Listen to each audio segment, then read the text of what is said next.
আজকের ভিডিওটা তাদের জন্য যারা আমার মতো টু হুইলারে করে লং রাইডে যেতে পছন্দ করেন। আমি যাচ্ছি আমার অ্যাক্টিভা 125-এ। আর আজকে আমি শেয়ার করব আমার কলকাতা থেকে দীঘা যাওয়ার অভিজ্ঞতা, কীরকম রাস্তা ছিল, কীরকম এক্সপিরিয়েন্স, সেই জিনিসটা এই একটা ছোট্ট ভিডিওর মাধ্যমে আপনারা বুঝতে পারবেন। চলুন দেখা যাক। Good morning. আজকে আমরা যাচ্ছি স্কুটি নিয়ে দীঘা। সেই লং রাইডের অনেক দিনের অপেক্ষা, আজকেই সেই দিন। ফার্স্ট টাইম যাচ্ছি। আমার আরেকজন যে আমার পার্টনার আছে শুভাশিস, সেও আমার সাথে যাচ্ছে। সে আগে 1-2 বার গেছে, তো তার সাথেই আমি যাচ্ছি। বেসিক্যালি আমাদের একটা নিমন্ত্রণ আছে, ওর শ্বশুরবাড়ি ওই দিকে, তো আমরা সেখানে যাওয়ার জন্যই প্ল্যান করেছি, কিন্তু তার সাথে সাথে আমরা দীঘাটাও ঘুরে আসব। Good morning. আমরা এসে মিট করলাম, এই যে শুভাশিস এসে গেছে, আবার বেরিয়ে পড়েছি আমরা। আর আমাদের ওয়াইফরা এখানে দাঁড়িয়ে আছে।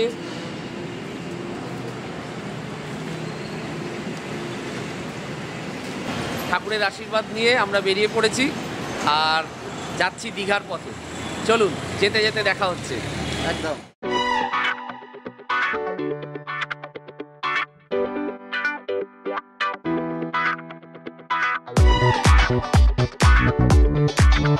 ব্যাপারটা আসলে কিছুই না, পুরোটাই আপনার মনের জোর আর আপনার প্যাশন। স্কুটি করে যাওয়ার জন্য সবার আগে যেটা আপনাদের দেখতে হবে সেটা হল সার্ভিসিং না করানো থাকলে অবশ্যই সার্ভিসিং করিয়ে নেবেন। তাতে আপনার ব্রেক চেক হয়ে যাবে, আপনার ইঞ্জিন অয়েল চেক হয়ে যাবে। ইঞ্জিন অয়েল ঠিক না থাকলে ইঞ্জিন অয়েল ফিল আপ করাবেন আর গিয়ার অয়েল চেঞ্জ করাবেন আর ফুল ট্যাঙ্কি করে নেবেন। আমরা রাস্তায় যাওয়ার পথে অনলি একবার ফুল ট্যাঙ্কি করে বেরিয়েছিলাম, তারপরে আরেকবার ফুল ট্যাঙ্কি করেছিলাম সোজা নন্দকুমারের কাছে, তারপরে সোজা দীঘা। দীঘাতে বেশ কিছুটা রাইড করার পরে আবার ফিরে এলাম, সেখানে আবার নন্দকুমারে আমরা রিফিল করলাম। দেখতে দেখতে চলে এলাম ধুলাগড় টোল প্লাজা। এসে পৌঁছে গেলাম ধুলাগড় ধাবা, তাই তো? ধুলাগড়ের যে ধাবাটা আছে, এই যে ধাবাটা যেখানে সমস্ত রাইডাররা এসেই দাঁড়ায়, আমরাও সেখানে এসে দাঁড়িয়েছি আজকে একটু চা খাবো বলে। তো এইখান থেকে দেখুন আমার পিছনে দেখা যাচ্ছে এই যে টোল প্লাজাটা, আর তার পাশে কিছুটা এগিয়ে এসেই এই যে ধাবা, এইখানেই সবাই চা ফা খায়। শুনেছি খুব ভালো চা এখানে, তো আমরাও একটু চাটা খেয়ে টেস্ট করে দেখি হ্যাঁ কীরকম হচ্ছে, চাটা খেয়ে দেখি, তারপরে আবার যাত্রা শুরু করবো। খুব ভালো লাগছে তাই না যেতে, সকাল সকাল ওয়েদারটাও খুব ভালো আছে। হ্যাঁ, তারপরে হচ্ছে রাস্তায়, আবার রাস্তায় দেখা হচ্ছে। দেখতে দেখতে আমরা পৌঁছে গেলাম কোলাঘাট। কোলাঘাটে আমরা দাঁড়াবো আর সেখানে আমরা আমাদের ব্রেকফাস্টটা সেরে নেব।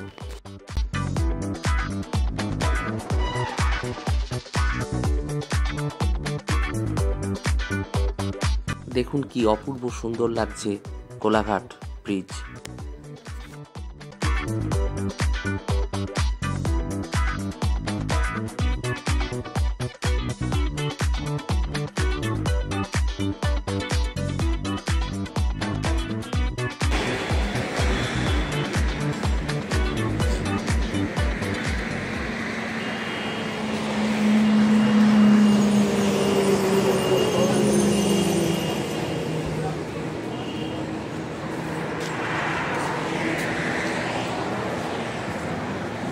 এসে পৌঁছলাম আমরা কোলাঘাট। কোলাঘাটে এখন আমরা টিফিন করব। এই যে আমাদের পিছনে দেখতে পাচ্ছেন এই ধাবাতে আমরা টিফিন করব। পরিবেশটা খুবই ভালো, অ্যাম্বিয়েন্সটা খুবই ভালো, ভিতর থেকে দেখাবো। আর এই যে আমাদের বাহন দাঁড়িয়ে আছে। আমরা কি অর্ডার করেছি ভাই দাবে? এখানে অপশন অনেক কিছুই আছে, এরকম কচুরি আছে, লুচি আছে, আলু পরোটা আছে, রুটিও পাওয়া যাচ্ছে, হাত রুটিও পাওয়া যাচ্ছে, মাংস ভাত তো তোর দুপুরের ওটা, এটা সকালের ব্রেকফাস্ট। আচ্ছা আচ্ছা, সবই আছে এখানে মোটামুটি, দাদারা বলছে পাশ থেকে শুনছেন। ঠিক আছে, পানীয় টানীয়রও ব্যবস্থা আছে।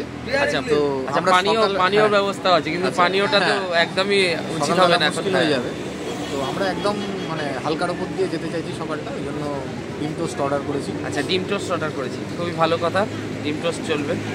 তো ডিম টোস্ট খেয়ে আবার আমরা রওনা দেবো। আর আমাদের এখন ওয়েদারটা বেশ কমফোর্টেবলই আছে, আজকে খুব ঝাঁ চকচকে ওয়েদার, একদম ফগ নেই, একদম শীতের শেষের দিকে এই সময়। সকালবেলা কিন্তু ঠান্ডা লাগছে, তাই না? সকালবেলা বেশ ঠান্ডা ভালো লাগছে, ঠান্ডা ছিল সকালে। এখন বেশ ওয়েদারটা ভালো লাগছে। মানে আমাদের পোশাক দেখেই আপনারা বুঝতে পারছেন বেশ ঠান্ডা কিন্তু আছে। মানে গাড়ি চালালে হাওয়া দিচ্ছে। গাড়ি চালালে বেশ ঠান্ডা লাগছে। যাই হোক, দারুণ লাগছে। খাবার এসে গেল, দারুণ গন্ধ বেরোচ্ছে কিন্তু। কেমন টেস্ট লাগছে?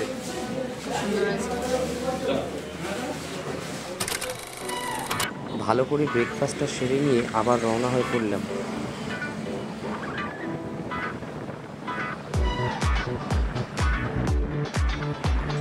এই জার্নিতে যেটা আমরা মেনটেন করেছি সেটা হলো আপনাকে একটা লেন মেনটেন করে চলতে হবে। আপনি যখন তখন যে কোনো লেনে ঢুকে পড়লে কিন্তু মুশকিল আছে। সেই ক্ষেত্রে আপনাকে ইন্ডিকেটর ইউজ করতে হবে লেন চেঞ্জ করার আগে। আর বেটার যদি আপনি একটা লেন মেনটেন করে বাঁ দিক দিয়ে চলেন। আমার মনে হয় হাইওয়েতে স্কুটির জন্য এটাই দি বেস্ট অপশন।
আমরা এসে পৌঁছে গেলাম দীঘা।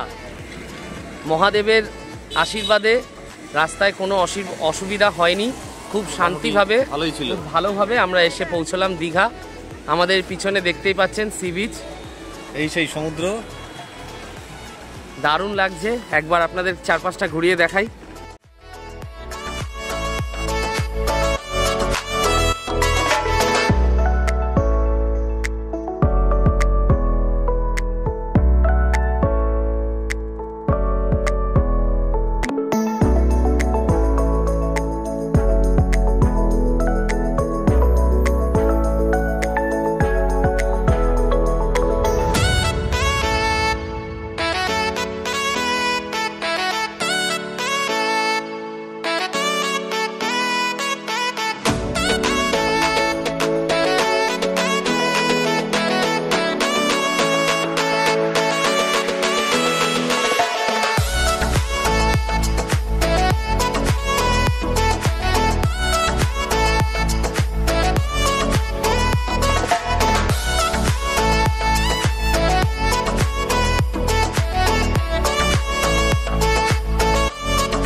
অনেক লোক নেমেছে আজকে, অনেকে চান করছে।